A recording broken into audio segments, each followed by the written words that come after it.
Welcome to FinStechs. Get ready because today we're digging into some really neat stuff hidden inside your Android phone. Yeah, some features that are surprisingly powerful, but, a lot of folks, even longtime users, just don't seem to use them. Exactly. So our mission, let's say, is to shine a light on these hidden gems. Show everyone how they can make using their phone, well, smoother, maybe more efficient day to day. Definitely going to be some aha moments, I think. I hope so. Okay, so where do we start? You mentioned something about notifications first. Right, notification history. Yeah. It tackles a really common and pretty annoying problem. Oh, tell me about it.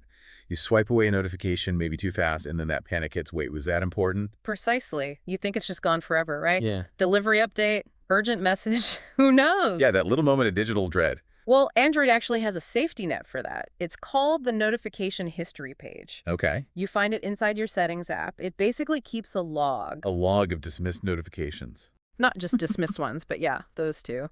It actually logs all notifications from the last 24 hours. Whoa, okay. That's actually huge. 24 hours. Yep, so if you accidentally swiped, or even if you just want to double check something you saw earlier, it's likely still there. So where is this magic page? Buried deep in settings, I bet. It can vary a little, yeah. Usually settings, then notifications, and you should see a notification history somewhere in there. Gotcha. Settings, notifications, history. Keep in mind, though, this is mainly for Android 13 and up. Okay, good heads up. And one more thing, sometimes you might need to actually turn it on. On my Motorola, for instance, I had to enable it. But on, say, a Samsung Galaxy, it's often on by default. Interesting. So worth checking if it's active on your phone? But still, knowing it exists is half the battle, right? Huh. Never miss that important alert again. Exactly. It's a lifesaver sometimes. All right, what's next? You mentioned something about making your phone feel faster without buying a new one. That sounds like magic. Huh. Not quite magic, but it's a neat trick. You know how phones sometimes feel like they're getting slower over time? Oh, yeah. The animations start to drag, things feel a bit sluggish. Right. Well, you can tweak the speed of those animations, make them quicker. Hmm. It involves enabling something called developer options. Whoa, okay, developer options. Sounds a bit intimidating, like I shouldn't be messing in there. It sounds scarier than it is, honestly. It's hidden by default, but easy to unlock. How easy. Go to Settings, find About Phone, then look for software information, and then tap where it says Build Number.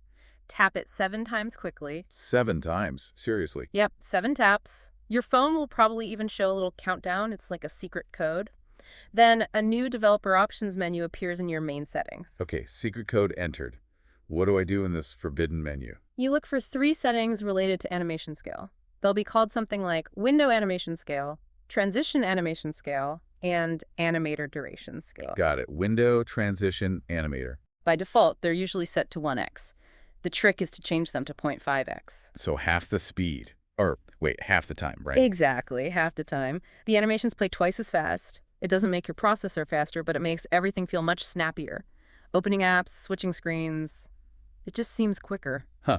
So it's a perception thing, but a useful one. Mm. Cut the animation time, phone feels faster. I like it. It really can breathe new life into a phone that's starting to feel a bit old. Cool. Okay, next up, the power button. I think I just use mine for on-off and screenshots. Huh. Yeah, most people do. But on many phones, double pressing the power button can be a shortcut. A shortcut to what? Often, the camera. Think about trying to grab a quick photo, fumbling to unlock, find the app.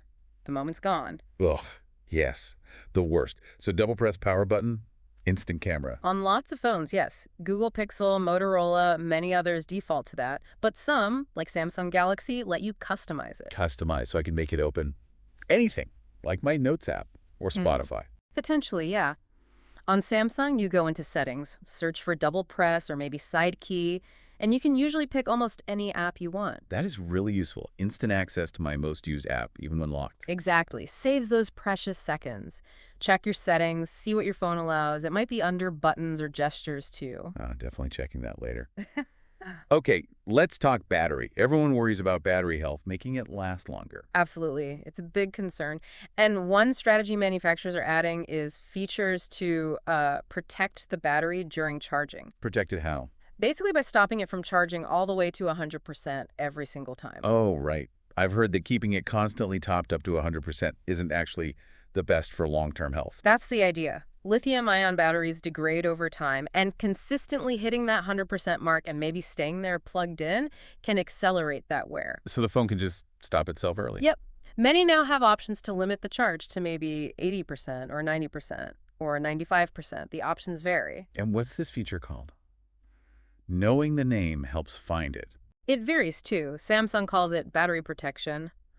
Google Pixel might call it charging optimization or adaptive charging. Motorola might say overcharge protection. Okay, so look for terms like protection, optimization, adaptive, overcharge, Yeah. somewhere in the battery settings. Usually, yes. Settings, then battery. Look for options related to charging limits or optimization. It's a small change, but it could genuinely help your battery last longer over the years. Makes sense. Less strain, longer life. Good tip. Yeah. All right, final one. Dealing with notifications without them totally derailing what you're doing. Yes. Multitasking with notifications. So you're busy typing an email, a message pops up.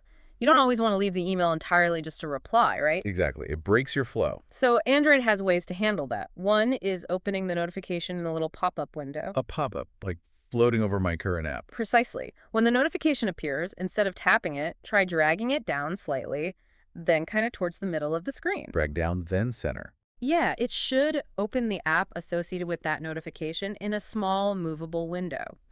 Great for quick replies or checking something fast. Okay, that sounds handy. What's the other way? Split screen. Right. You can also tap and hold a notification, then drag it to the very top or very bottom of the screen. And that does what? Puts it in half the screen. Exactly. It pins that app to one half and lets you pick another app for the other half. Good for when you need to see two things at once, like referencing notes while writing. Pop-up for quick stuff, split screen for side-by-side work. Got it. It's really about handling those interruptions more gracefully. Keep in mind, though, running two apps at once, especially in split screen, can use more battery. Right. Fair point. Trade-off between convenience and battery sometimes. But having the options is great for productivity. These have all been fantastic tips. Seriously useful stuff that's just sitting there in the settings. It really is. Android's got so much depth, you know? Sometimes you just need someone to point you toward these little tricks. Well, consider us pointed. So there you have it. Just a few of the incredibly useful Android features that might have been hiding right under your nose. Hopefully this gives you some practical ways to kind of level up your phone experience. Absolutely. Remember, digging around in your phone's settings is often the best way to discover even more ways to make it work just right for you. Definitely encourage folks to explore. You never know what you might find. So what other hidden gems have you found? Keep looking. And don't forget to like, share, and subscribe.